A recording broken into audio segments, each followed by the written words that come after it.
This is Nightly Business Report with Tyler Matheson and Sue Herrera.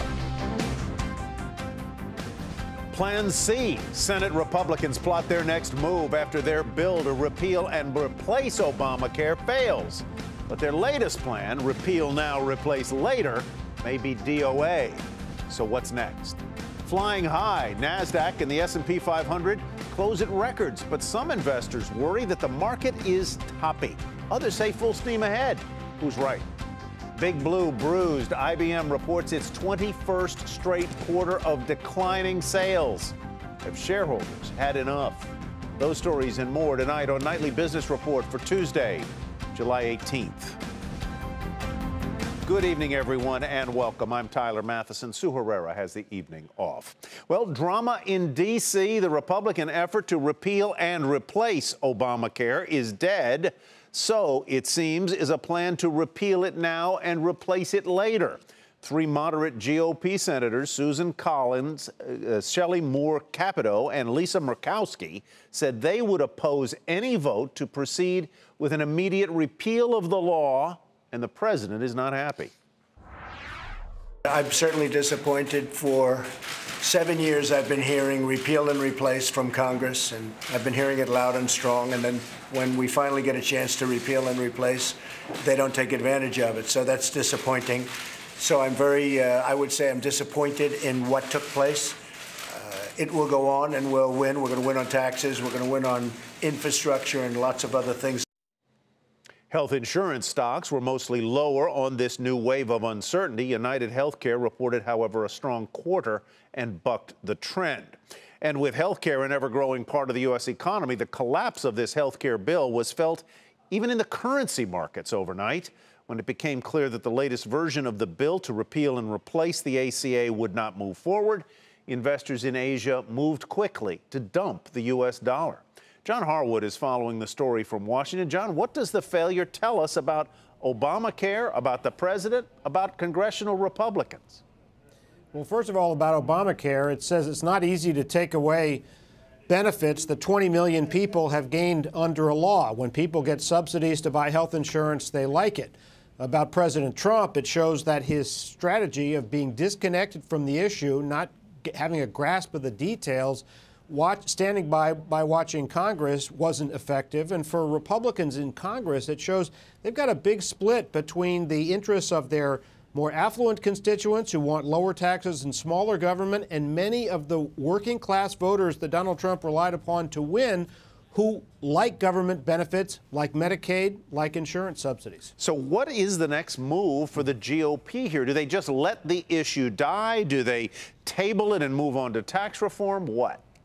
It's unclear whether they're going to try to make a motion to take up a straight repeal. It's not going to succeed. Aside from the other senators that you mentioned, Rob Portman of Ohio came out today against a straight repeal. So that's simply not going to happen. The only question is how quickly Mitch McConnell moves to Plan C, which is what he described over the July 4th break, which is working with Democrats to try to fix the insurance marketplaces.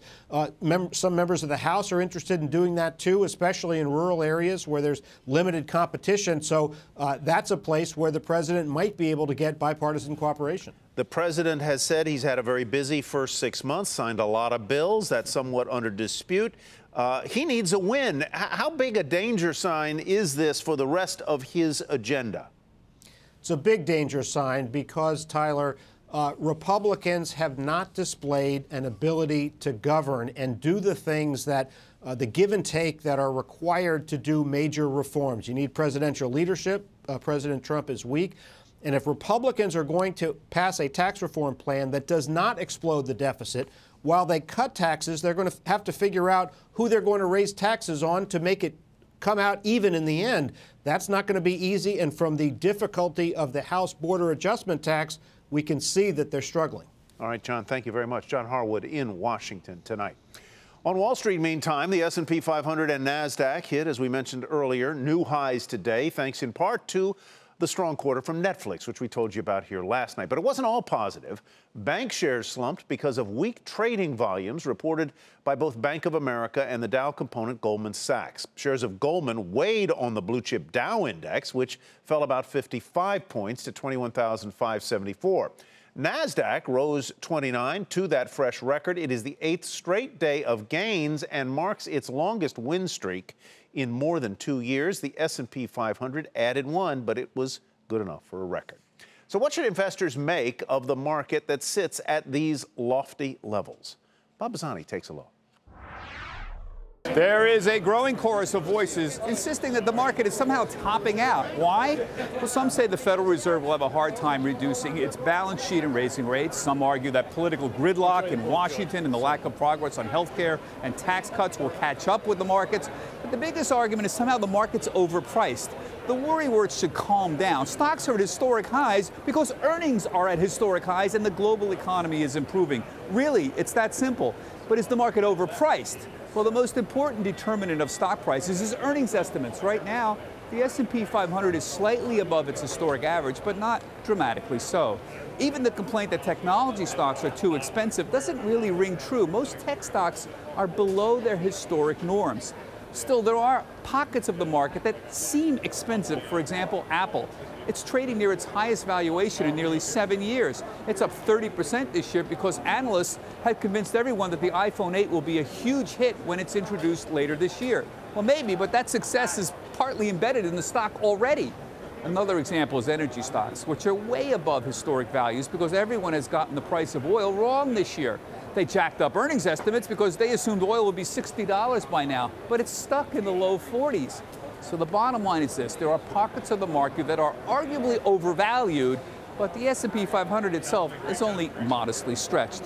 As for the so-called imminent end of the bull market, Goldman Sachs says as long as global growth remains above trend and there's little risk of recession, they're not worried just yet. For Nightly Business Report, I'm Bob Bassani at the New York Stock Exchange. Nobody's worried not worried until they are worried. So what should you make of this market? Here to put it into context is veteran financial journalist and author Ron Insana, among the many things he does. You're also a historian of the market. Of sorts. When you've seen, well, you certainly know the history of the market.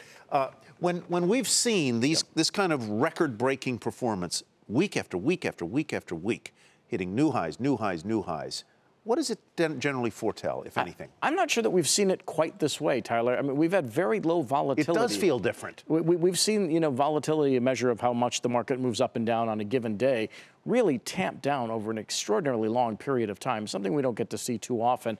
And we've seen nominal new highs since March, when we really hit kind of the peak momentum of this market.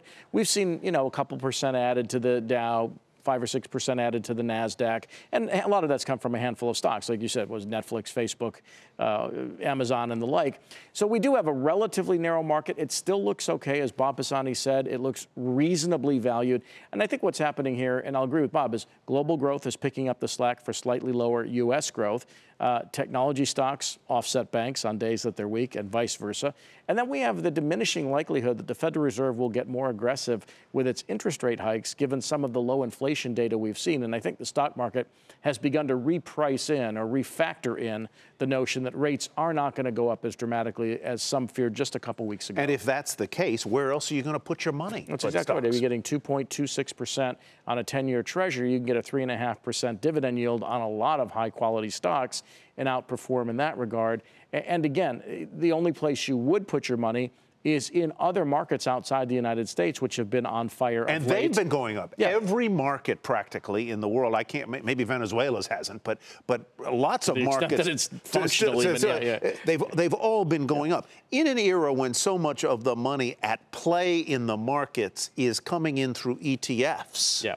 Do records matter as much as they once did? Do you worry about any vulnerabilities because so many people are playing through ETFs? It's a double-edged sword. On the one hand, you see this flood of money coming into ETFs, exchange-traded funds, that have to buy baskets of stocks at any given time. So that's an embedded floor under the market. It's actually keeping the market from going down. I do worry about market structure insofar as there are more ETFs than there are individual stocks. So if you ever get some reason, some headline that forces people to dump ETFs, that will unduly pressure the stocks that are in the baskets that they buy. So you could have one of those kind of shocking days that comes out of the blue. But right now, Wall Street is shrugging off headlines out of Washington. They're not worried about geopolitical risk.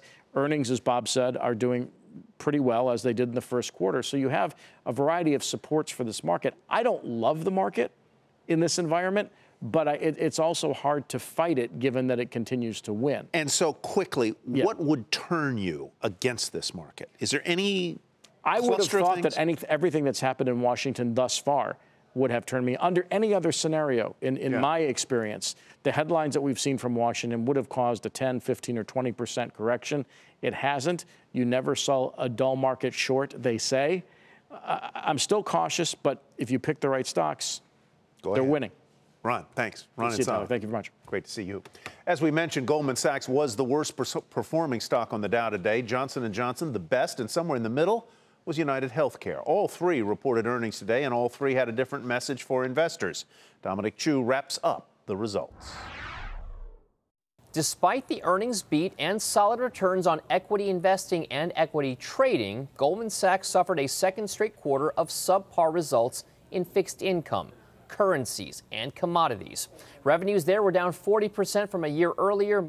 Goldman cites low levels of volatility, low client activity, and generally difficult market-making conditions. Even when you fold in the equity revenues, Goldman's overall trading number is down 18% from a year ago, putting it at the top of a list it doesn't want to be leading. Worse than JP Morgan's drop, twice as steep as Bank of America's, and more than double the fall at Citi. The nation's biggest healthcare insurer, United Health Group, posted a beat on earnings and raised its outlook for the rest of the year. United Health is almost non-existent in the Affordable Care Act marketplaces this year, which is holding down revenues, but is also holding down its costs. It's also serving to shield UNH from the ongoing uncertainty in Washington that we just talked about. UNH is seeing growth not as an insurer, but as a healthcare provider. Its pharmacy benefit management and ambulatory care offerings drove growth in its Optum Health Services Group, with earnings up 21% to $1.5 billion. Johnson & Johnson also beat earnings forecast, and it too is raising the bar on sales and profit expectations for the rest of the year at the world's largest health products company. Even as competition dented its drug sales, last month J&J closed on its biggest deal ever, the $30 billion purchase of Swiss drug maker Actelion, which the company says will provide a sales boost during the second half of the year. For Nightly Business Report, I'm Dominic Chu. IBM's revenue fell for the 21st straight quarter, not a trend Big Blue wanted to see continue. The company saw slowing growth in its higher margin businesses, including cloud and artificial intelligence services. For the quarter, IBM did beat Wall Street estimates with earnings of $2.97 a share. Revenue, though, fell about 5% to a roughly $19 billion level. Following the report, the stock was volatile. Deirdre Bosa has more on IBM's quarter. The big takeaway for IBM is that the company continues to struggle to transform itself. Its legacy business is still slowing while the company is still trying to grow its higher margin next-gen tech like cloud computing, artificial intelligence, and data analytics. These businesses, which the company calls strategic imperatives, now makes up about 43% of IBM's total revenue, though it grew at a slower pace this previous quarter than the one before it. And it has not been enough to make up for its older, slowing divisions. Big Blue has now seen more than 5 years of declining revenue growth. A bright spot, though, IBM reaffirming its full-year guidance despite some analysts calling for the company to cut it. For Nightly Business Report, I'm Deirdre Bosa, San Francisco. And joining us now to talk a little bit more about IBM is Chris Magoon. He's the CEO of Amplify ETFs, and he owns the stock in his funds. Chris, welcome. Good to have you with us. My notes say, quote, "We are not bullish on IBM due to the monumental transformation they are trying to go through." I can't remember a time when IBM wasn't going through some transformation, Chris. When are they going to be transformed? Yeah, that's a good question, Tyler. It's been forever. It's like living in a house that you're trying to remodel and it's not done yet. And I think that's what investors are tired about. 5 years worth of transformation talk, and here we get results today that still aren't that promising. I think there's building concern here, and IBM really needs to execute quickly. It's not that they're not making money. They're making nice profits, but their sales keep inching lower and lower and lower and lower. They've got a very nicely branded product called Watson. But is Watson delivering the goods here? Is it making money? Are they banking too much on Watson? Well, it's not yet. I mean, I think it's helping their cybersecurity and their cloud computing offerings because unlike maybe Amazon with AWS, if you, as a company, use their offerings, you get access to Watson. So IBM's successfully dangling at it as an incentive, but I think we're going to see the true results of Watson in the coming quarters. But, you know, again, time is not on their side here. They're a solid company financially, but if you're thinking about a technology stock with growth prospects, right now IBM doesn't fit that mold. So I can get my IBM if I want it through an ETF like yours, through an index fund, any number of ways. But if I'm tempted to buy the individual stock, is it basically a dividend play or is it a growth play in any sense? My sense is you're going to tell me buy it for the yield. That's right, Tyler. Buy it for the yield, about a 3.9% dividend yield, about double the S&P 500. Hey, there is the upside that they could get this transformation going and the stock could be, 20, 30% gainer.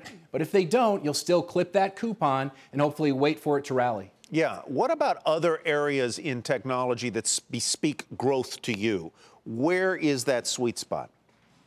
Well, I think besides cybersecurity, artificial intelligence, you have to look at social and mobile computing, a lot of opportunities there. And the advantage IBM has is they have this brand. They can bring that brand to these new technologies. They have an advantage versus these startups that may not have the financial resources or the existing relationships. And that's what IBM really needs to put together to be successful. All right, Chris, thanks very much. Chris Magoon with Amplify ETFs. Well, still ahead, the housing market is hot, but home builders are less optimistic. And there's an interesting reason why. We'll tell you about it.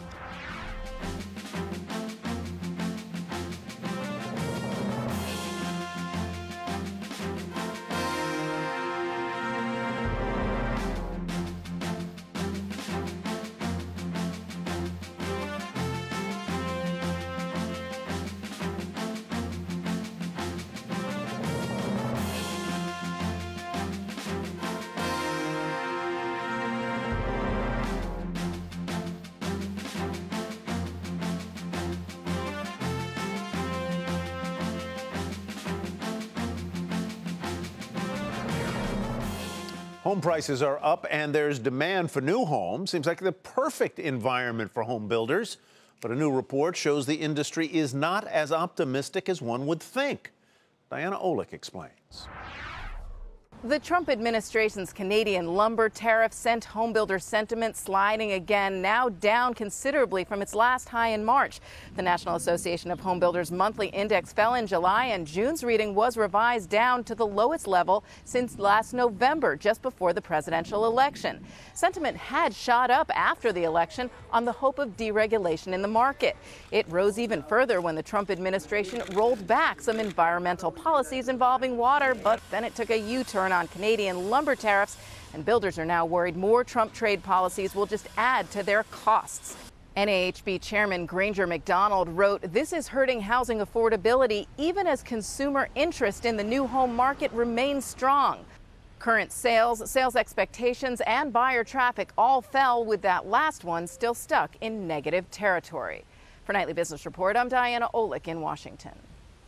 Another health scare, sadly enough, for Chipotle, and that is where we begin tonight's market focus.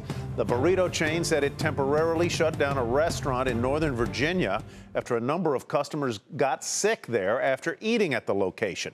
The company said symptoms were consistent with norovirus, but the virus did not come from Chipotle's food supply, and that the store has since been sanitized. The news comes as Chipotle still works to recover from a string of food safety issues back in 2015. Shares fell 4% on the scare to $374.98. Harley-Davidson cut its full-year shipment forecast after reporting a drop in sales that missed expectations. Earnings came in ahead of estimates, but the company lowered its profit margin guidance for 2017 as it faces weakening demand from aging baby boomers and fewer millennials riding those big hogs. Shares were off nearly 6% to $48.95. And Lockheed Martin said an increase in sales of its F-35 fighters helped drive profit higher. Those results, along with revenue, better than expected. The company also lifted its sales and earnings forecast for the year. Still, shares fell a fraction to $286.79. And the networking giant Ericsson swung to a greater than expected loss and posted sales that missed estimates. The company lowered its forecast, citing ongoing low investment by telecom companies. Ericsson also said it would speed up its cost-cutting initiatives. Shares down a big 16% to $6.07. And after the bell, Vertex Pharmaceuticals said 3 of its experimental drugs to treat cystic fibrosis improved lung function in patients by nearly 10%. The results were better than anticipated. Vertex said it is testing various drug combinations to determine which one turns out to be the most effective. Shares initially skyrocketed following the news, ended the regular session up 2% at $132.16. Coming up, while other stores close locations, Kohl's has a different strategy, and the CEO says it will help the company steal customers from its struggling rivals.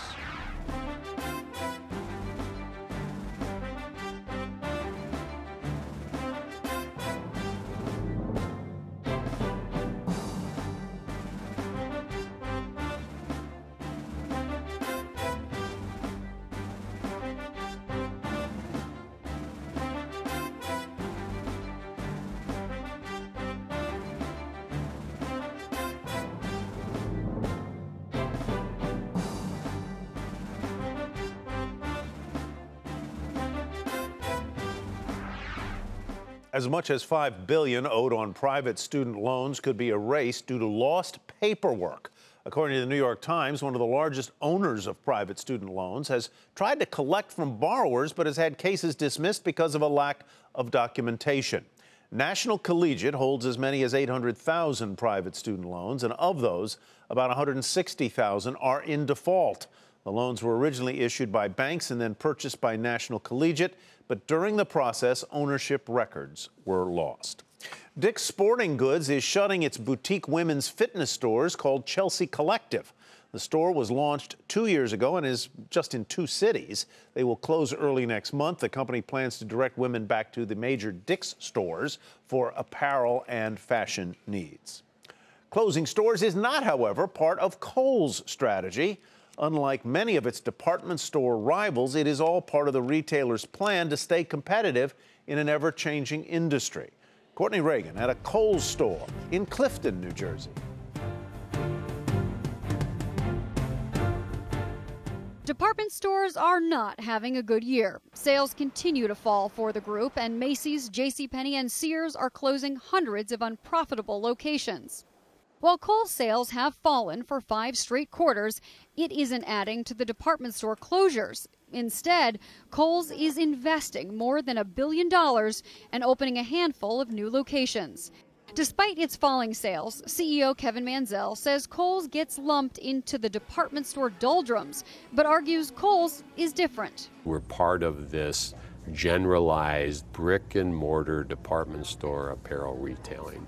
And I think that the practical matter is the facts are that we're not the same, whether it's the position we have in our balance sheet and therefore the flexibility that we have to act, whether it's the store portfolio being newer and off mall, whether it's our technology investment, which has been massive. Most of our competitors have not been able to do that because they're cash constrained. Mansell says his stores are the retailer's biggest asset and says Kohl's is benefiting from all the specialty and department store closings and plans to go after that opportunity more aggressively. There's a strategic plan in place beginning with this back to school for the company to go after those sales in a really meaningful way. Now, we'll get our share anyway, market share shifts as a result of those closures. But really, our objective is to get more than our fair share. So we're pretty optimistic on that. We're already kind of seeing that. Kohl's has also added new shoppers with the spring launch of its Under Armour merchandise. So far, sales of the brand have exceeded expectations, and the CEO expects that sales strength to continue throughout the year. While Kohl's has a strong loyalty program with 70 million members, there's no doubt Amazon's Prime program is eating into department store sales. Some estimates say Amazon has 85 million U.S. Prime members and growing. But Kohl's CEO is up for the challenge. I think we're really well positioned there. Our focus, best-in-class omnichannel. We have a physical presence. They don't. We have to leverage it. We have to do a better job of earning that customer dollar. For Nightly Business Report, I'm Courtney Reagan in Clifton, New Jersey. And finally tonight, when you go shopping, do you look specifically for goods made in the USA? As we mentioned last night, the White House has dubbed this Made in America Week, with a focus on promoting American manufacturing and the president's push to bring back jobs. But how important is it to you to buy U.S.-made goods? We tried to find out. I think it's good to support what we have here. If a product is made in the United States, of course it's going to cost more because of the laws that we have here, like minimum wage and things like that. Domestic goods that are made usually might cost a little more for us to make. However, you know, in the long term, it's kind of paying into some security to always ensure that there's some stability economically down the line and potential jobs for future people down the line. Definitely conscious of trying to buy domestic products, but it's not a make it or break it deal. A new Reuters Ipsos poll shows that 70% of Americans think it's very important or somewhat important to buy U.S.-made goods, but not everyone is willing to pay a premium for them. 37% say they don't want to pay more. And that is Nightly Business Report for tonight. I'm Tyler Matheson. Thanks for watching. Have a great evening, everybody. We'll see you back here tomorrow.